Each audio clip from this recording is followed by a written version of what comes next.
கேன்வால நம்மளோட work speed increase பண்ண help பண்ற டாப் ஷார்ட்கட்ஸ் பத்தி தான் நம்ம இந்த வீடியோல பார்க்க போறோம்.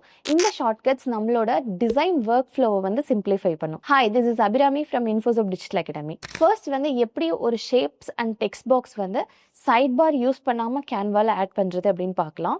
இதுதான் வந்து கேன்வாவோட எடிட்டர். இப்போ இந்த பிளாங்க் கேன்வாஸ்ல நீங்க இப்போ டிசைன் பண்றப்போ ஏதாச்சும் ரெக்டாங்குலர் ஷேப் ஆட் பண்ணணும் அப்படின்னா நீங்க இந்த லெஃப்ட் சைட்ல சைட் பார் போய் எலமெண்ட்ஸ் கிளிக் பண்ணி ஷேப்ஸ் தேட வேண்டிய அவசியமே இல்லை. ஜஸ்ட் இந்த கேன்வாஸ்லயே உங்களோட கீபோர்ட்ல இருந்து ஆர் அப்படின்னு டைப் பண்ணீங்க அப்படின்னா உங்களுக்கு ரெக்டாங்கிள் ஷேப் வந்து ஆட் ஆயிடும். இதே ஒரு சர்க்கிள் ஷேப் ஆட் பண்ணணும்னா சி அப்படின்னு டைப் பண்ணீங்கன்னா உங்களுக்கு இந்த மாதிரி ஒரு சர்க்கிள் ஷேப் வந்து ஆட் ஆயிடும். இதே ஒரு லைன் ஷேப் ஆட் பண்ணணும் அப்படின்னா ஜஸ்ட் எல் அப்படின்னு டைப் பண்ணீங்கன்னா உங்களுக்கு அந்த லைன் ஷேப்பும் ஆட் ஆயிடும். இதே நீங்க வந்து டிசைன் பண்ணிட்டு இருக்கிறப்போ ஏதாவது டெக்ஸ்ட் ஆட் பண்ணணும்னா நீங்க இந்த லெஃப்ட் சைட்ல போய் டெக்ஸ்ட் கிளிக் பண்ணி ஆட் பண்ணணுன்ற அவசியமே இல்லை. ஜஸ்ட் இதே சேம் கேன்வாஸ்லயே டி அப்படின்னு மட்டும் நீங்க டைப் பண்ணீங்கன்னா உங்களுக்கு டெக்ஸ்ட் பாக்ஸ் ஆட் ஆயிடும். நீங்க உங்களோட டெக்ஸ்ட் வந்து ஆட் பண்ணிக்கலாம். செகண்ட் வந்து நம்ம எப்படி வந்து நம்மளோட எலிமெண்ட்ஸை டூப்ளிகேட் பண்றது அண்ட் அதை எப்படி வந்து நம்ம ப்ராப்பரா அலைன் பண்றது அப்படின்னு பார்க்கலாம். ஸோ இப்போ நீங்க வந்து எந்த எலிமெண்ட்டை டூப்ளிகேட் பண்ணணுமோ அந்த எலிமெண்ட்டை செலக்ட் பண்ணிட்டு ஜஸ்ட் நீங்க ஒரு மேக் யூஸரா இருந்தீங்க அப்படின்னா கமெண்ட் டி அப்படின்னு டைப் பண்ணுங்க. இதே நீங்க ஒரு விண்டோஸ் யூஸரா இருக்கீங்க அப்படின்னா கண்ட்ரோல் டி அப்படின்னு டைப் பண்ணீங்கன்னா இது வந்து உங்களுக்கு டூப்ளிகேட் ஆயிடும். நீங்க இந்த சேம் டூப்ளிகேஷனை மறுபடியும் ரிப்பீட் பண்ணீங்க அப்படின்னா உங்களுக்கு சேம் ஸ்பேசிங்லேயே வந்து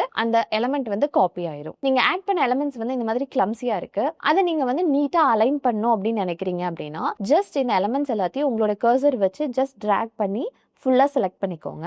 ஒன்ஸ் நீங்க செலக்ட் பண்ணதுக்கு அப்புறம் நீங்க இதே ஒரு மேக் யூஸரா இருக்கீங்க அப்படின்னா உங்களோட கீபோர்ட்ல இருந்து ஷிஃப்ட் ஆப்ஷன் டி அப்படின்னு டைப் பண்ணிக்கோங்க. இதே நீங்க ஒரு விண்டோஸ் யூஸரா இருக்கீங்க அப்படின்னா உங்களோட கீபோர்ட்ல இருந்து ஷிஃப்ட் ஆல் டி அப்படின்னு சொல்லி அமுத்துறீங்கன்னா இந்த மாதிரி நீட்டா உங்களுக்கு வந்து அலைன் ஆயிரும். இன்கேஸ் நீங்க வந்து இந்த ஹோல் பேஜையே டூப்ளிகேட் பண்ணணும்னு நினைக்கிறீங்க அப்படின்னா ஃபர்ஸ்ட் வந்து இந்த ஹோல் பேஜை செலக்ட் பண்ணிக்கோங்க. செலக்ட் பண்ணிட்டு உங்களோட கீபோர்ட்ல இருந்து நீங்க வந்து ஒரு விண்டோஸ் யூஸரா இருக்கீங்க அப்படின்னா கண்ட்ரோல் டி அப்படின்னு கிளிக் பண்ணுங்க, உங்களுக்கு அந்த பேஜ் டூப்ளிகேட் ஆயிடும். இதே நீங்க வந்து மேக் யூஸரா இருந்தீங்க அப்படின்னா கமாண்ட் டி அப்படின்னு கிளிக் பண்ணீங்கன்னா உங்களுக்கு வந்து இது டூப்ளிகேட் ஆயிடும். தேர்ட் வந்து பாத்தீங்கன்னா உங்களோட மல்டி லேயர் எலிமெண்ட்ஸை எப்படி வந்து செலக்ட் பண்றது அண்ட் எப்படி வந்து சென்டர் ஸ்கேலிங் பண்றது அப்படின்னு தான் பார்க்க போறோம். இந்த மாதிரி உங்களோட எலிமெண்ட்ஸ் வந்து லேயரா அடுத்தடுத்த லேயர்ல இருக்கு அப்படின்னாலோ இல்ல நீங்க வந்து இதுல இருந்து நெக்ஸ்ட் எலிமெண்ட்டுக்கு போகணும்னாலோ நீங்க வந்து உங்களோட கர்சர் வச்சு மூவ் பண்ணணும்ன்ற அவசியம் இல்ல. ஜஸ்ட் உங்களோட கீபோர்ட்ல இருந்து இந்த டேப் கீ அப்படினாலே போதும், உங்களுக்கு வந்து அடுத்தடுத்த எலிமெண்ட்டுக்கும் போகும். இதே லேயர் மேல லேயரா ஒரு எலிமெண்ட் இருந்தாலுமே அந்த லேயர்லயே உங்களுக்கு தெரியுதா அடுத்தடுத்த எலிமெண்ட்டுக்கு போறது, இந்த மாதிரி நீங்க வந்து செலக்ட் பண்ணிக்கலாம். இதே நீங்க இதை பேக்வேர்ட்ல பண்ணணும் அப்படின்னா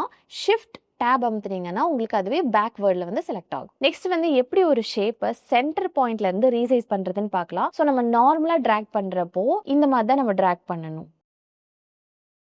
அதுக்கு பதிலா சென்டர்ல இருந்து வந்து நீங்க ரீசைஸ் பண்ண நீங்க ஒரு விண்டோஸ் யூஸரா இருக்கீங்க அப்படின்னா ஆல்ட் அப்படின்ற கீயை வந்து ஹோல்ட் பண்ணிட்டு ஜஸ்ட் இந்த எட்ஜ்ல நீங்க டிராக் பண்ணீங்க அப்படின்னா உங்களுக்கு இந்த மாதிரி ப்ராப்பரா டிராக் ஆகும். இதே நீங்க ஒரு மேக் யூஸரா இருக்கீங்க அப்படின்னா ஆல்ட்டுக்கு பதிலா ஆப்ஷன் அப்படின்ற கீயை வந்து ஹோல்ட் பண்ணிக்கோங்க. ஃபோர்த் வந்து page management and zooming shortcuts தான் பார்க்க போறோம். ஸோ ஃபர்ஸ்ட் வந்து பேஜஸ். இந்த கேன்வா எடிட்டருக்குள்ள இருந்து இந்த பேஜை வந்து நீங்க டூப்ளிகேட் பண்றதுக்கு பதிலா ஒரு நியூ பேஜ் உங்களுக்கு வேணும், ஒரு நியூ பேஜ் நீங்க ஆட் பண்ணணும் அப்படின்னா நீங்க ஒரு மேக் யூஸரா இருந்தீங்க அப்படின்னா கமெண்ட் அப்படின்ற கீயை ஹோல்ட் பண்ணிக்கோங்க. இன்கேஸ் நீங்க வந்து ஒரு விண்டோஸ் யூஸரா இருக்கீங்க அப்படின்னா கண்ட்ரோல் அப்படின்ற கீயை வந்து ஹோல்ட் பண்ணிட்டு ஜஸ்ட் என்டர் அப்படின்ற பட்டன் டைப் பண்ணீங்கன்னா உங்களுக்கு ஒரு நியூ பேஜே ஆட் ஆயிரும். இதே பேஜ் நீங்க டெலீட் பண்ணணும் அப்படின்னு நினைக்கிறீங்க அப்படின்னா சேம் கண்ட்ரோல் கீயே வந்து நீங்க அமுத்தி பேக் ஸ்பேஸ் கொடுத்தீங்கன்னா அந்த பேஜ் டிலீட் ஆயிடும். இதே ஒரு மேக் யூஸரா இருந்தீங்க அப்படின்னா கண்ட்ரோலுக்கு பதிலா கமெண்ட் அப்படின்ற கீ வந்து யூஸ் பண்ணிக்கோங்க. நெக்ஸ்ட் வந்து பாத்தீங்க அப்படின்னா இப்போ இந்த பேஜ் நீங்க zoom in and zoom out பண்ணணும் அப்படின்னா நீங்க ஒரு மேக் யூஸரா இருந்தீங்க அப்படின்னா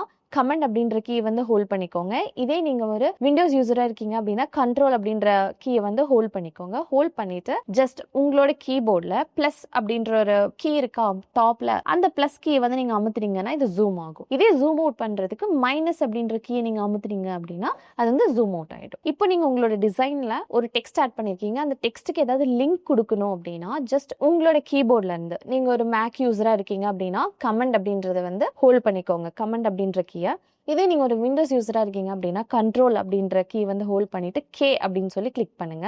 இதுல வந்து நீங்க இப்போ உங்களோட லிங்க் வந்து ஆட் பண்ணிக்கலாம். ஃபிஃப்த் வந்து பாத்தீங்க அப்படின்னா லேயர் சர்ச் அண்ட் குயிக் ஆக்ஷன்ஸ்க்கான ஷார்ட்கட்ஸ் பார்க்கலாம். ஃபர்ஸ்ட் வந்து குயிக் ஆக்ஷன்ஸ் பார்க்கலாம். இப்போ நீங்க டிசைன் பண்ணிட்டு இருக்கிறப்போ உங்களோட டிசைனுக்கு ரிலேட்டடான எலிமெண்ட்ஸ் அண்ட் கிராஃபிக்ஸ் எல்லாம் உங்களுக்கு வேணும் அப்படின்னா நீங்க சர்ச் பண்றதுக்கு இந்த லெஃப்ட் சைட்ல இருக்கிற டேப் யூஸ் பண்ணாம ஜஸ்ட் உங்களோட டிசைன்லயே நீங்க ஒரு மேக் யூஸரா இருக்கீங்க அப்படின்னா கமெண்ட் அப்படின்ற கீயை ஹோல்ட் பண்ணிக்கோங்க. இதே நீங்க ஒரு விண்டோஸ் யூஸரா இருக்கீங்க அப்படின்னா கண்ட்ரோல் கண்ட்ரோல் அப்படின்ற கீயை வந்து ஹோல்ட் பண்ணிட்டு உங்களோட கீபோர்டில் வந்து இ அப்படின்ற லெட்டரை வந்து கிளிக் பண்ணுங்க. இப்போ வந்து உங்களுக்கு சர்ச் பண்ற ஆப்ஷன்ஸ் வரும். இதுல இருந்து நீங்க வந்து உங்களுக்கு தேவையான எலமெண்ட்ஸ் அண்ட் கிராஃபிக்ஸ் வந்து ஆட் பண்ணிக்கலாம். செகண்ட் வந்து பாத்தீங்க அப்படின்னா ஃப்ரேம் இமேஜஸ். அதாவது நீங்க வந்து ஆல்ரெடி உங்களோட டிசைன்ல இந்த மாதிரி நிறைய இமேஜஸ் வந்து வச்சிருக்கீங்க. இப்போ நீங்க புதுசா ஒரு இமேஜ் வந்து ஆட் பண்ணணும் பேக்ரவுண்டுக்கு அப்படின்னு நினைக்கிறீங்க அப்படின்னா, இப்போ நீங்க இந்த பேக்ரவுண்டுக்கு ஆட் பண்ணணும்னு நினைக்கிற இமேஜை ஜஸ்ட் டிராக் பண்ணி எந்த இடத்துல வேணுமோ அந்த இடத்துக்கு நீங்க இப்படி கொண்டு போறப்போ இந்த ஃப்ரேம்குள்ள அது ஃபிட் ஆகுது அப்படின்னா ஜஸ்ட் உங்களோட கீபோர்ட்ல இருந்து, இதே ஒரு மேக் யூசரா இருக்கீங்க அப்படின்னா கமெண்ட் அப்படின்ற கீ வந்து ஹோல்ட் பண்ணிக்கோங்க. இதே ஒரு விண்டோஸ் யூசரா இருக்கீங்க அப்படின்னா கண்ட்ரோல் அப்படின்ற கீ வந்து நீங்க ஹோல்ட் பண்ணிக்கோங்க. ஹோல்ட் பண்ணீங்கனாலே அந்த இமேஜ் வந்து உங்க பேக்ரவுண்ட்ல எங்க வேணுமோ அங்க போய் நீங்க ஆட் பண்ணிக்கலாம். நீங்க உங்களோட கேன்வாவோட எடிட்டர்ல டிசைன் பண்ணிட்டு இருக்கிறப்போ உங்களோட வியூவிங் மோட நீங்க சேஞ்ச் பண்ணணும் அப்படின்னா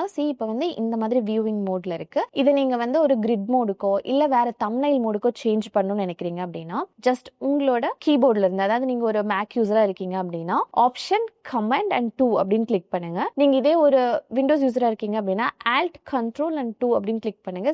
உங்களுக்கு வந்து அந்த சேஞ்சஸ் ஆக தெரியுது. ஃபர்ஸ்ட் வந்து மேலே கீழே இருந்துச்சு, இப்போ வந்து சைட்ல வந்துருச்சு. இதே மோட நீங்க வந்து கிரிட் மோடுக்கே மாத்தணும் அப்படின்னா நீங்க வந்து ஹோல்ட் பண்ணிட்டு இருக்கிற கீயை சேம் ஹோல்ட் பண்ணிட்டு 2க்கு பதிலா 3 அப்படின்னு சொல்லிட்டு நீங்க வந்து கிளிக் பண்ணீங்க அப்படின்னா உங்களுக்கு இந்த மாதிரி கிரிட் மோட்ல வந்துடும். நீங்க இந்த கிரிட் மோட் எக்ஸிட் பண்றதுக்கு ஜஸ்ட் இங்க கீழே இருக்கிற இந்த க்ளோஸ் ஐகான் இருக்குல்ல, இதை க்ளோஸ் பண்ணிட்டீங்கன்னா இது வந்து உங்களுக்கு க்ளோஸ் ஆயிடும். இது எல்லாமே நீங்க வந்து கேன்வால டிசைன் பண்றப்போ அது எங்க இருக்குன்னு சொல்லி சர்ச் பண்ணி அண்ட் உங்களோட கர்சர் மூவ் பண்ணி சைட் பார்ல சர்ச் பண்ணி நீங்க ஆட் பண்றதுக்கு பதிலா ஜஸ்ட் உங்களோட கீபோர்ட்ஸ்ல இருக்கிற ஷார்ட்கட்ஸ் யூஸ் பண்ணியே உங்களால கேன்வால ஈஸியா டிசைன் பண்ண முடியும். இது வந்து உங்களோட டைமை வந்து ரொம்ப ரொம்ப சேவ் பண்ணும். நீங்க நெக்ஸ்ட் டைம் கேன்வால டிசைன் பண்றப்போ நான் சொன்ன இந்த ஷார்ட்கட்ஸ் யூஸ் பண்ணி உங்களோட டிசைனை ட்ரை பண்ணி பாருங்க.